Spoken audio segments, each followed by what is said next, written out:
recommend just for cleaning in general is just get a spray bottle with some water, just a fine mist, or you could spray it into a microfiber cloth. But just give it a nice little dusting with water, and then just really kind of make sure you get it good and dried off.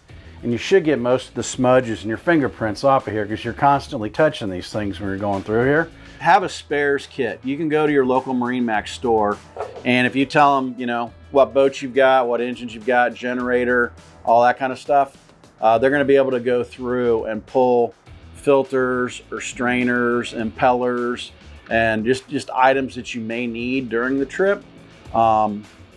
If you've got the parts and you're in the Bahamas or in the Caribbean somewhere or in the Keys and something happens, you don't have to wait for a couple days or a week or a month for parts to show up. If you've got the parts with you, I guarantee you're going to be able to find somebody on the dock in that marina or something that's going to have the ability, if you don't, but to get into the bilge and go and fix whatever's going on. And of course, don't overlook the small stuff too. For instance, right here, hose clamps. You can never have enough of those. You never know when you're gonna have a little leak in a line somewhere, and you can get these in all different shapes and sizes, and they could more often than not fix a problem that seems like a big problem, but it just takes a flathead screwdriver and you're back good to go. In a storm, you want to raise your boat all the way up, get it up as high as you can safely, and then secure the boat and the lift to the pilings, because Nick was talking about that swing. You don't want it chewing up your dock, so that'll keep it up, keep it from moving around.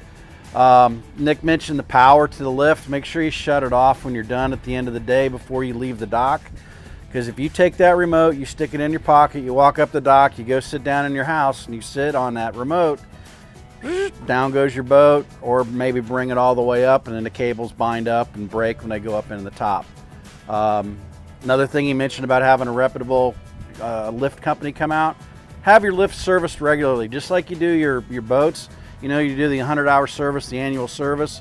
You want to do that. You want to have them check the cables, grease the fittings and all that stuff. Your motor shouldn't be whining and screaming. And then Kelly doesn't know about this, but just something I saw as we standing here. If you look at the PVC poles, the uprights, so on the bow of this boat, this one's bent over a little bit up there towards the bow of the boat.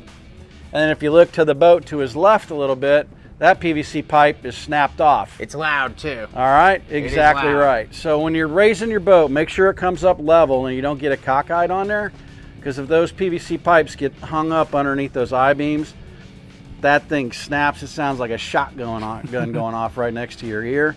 So just watch your poles, watch your uprights when you're bringing a boat up. So back to Nick, and thanks for watching, guys.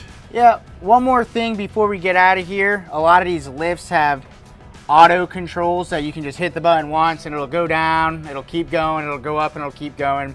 And that's great, it's convenient, because these lifts aren't breaking any speed records by any means.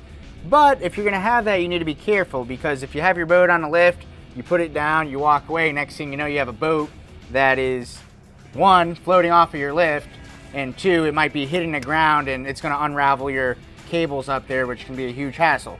Also, if you're in a boathouse, some lessons are learned the hard way. You hit it up, next thing you know, you've got your T-top going through the roof. So you heard it from me, that way you don't need to find it out yourself.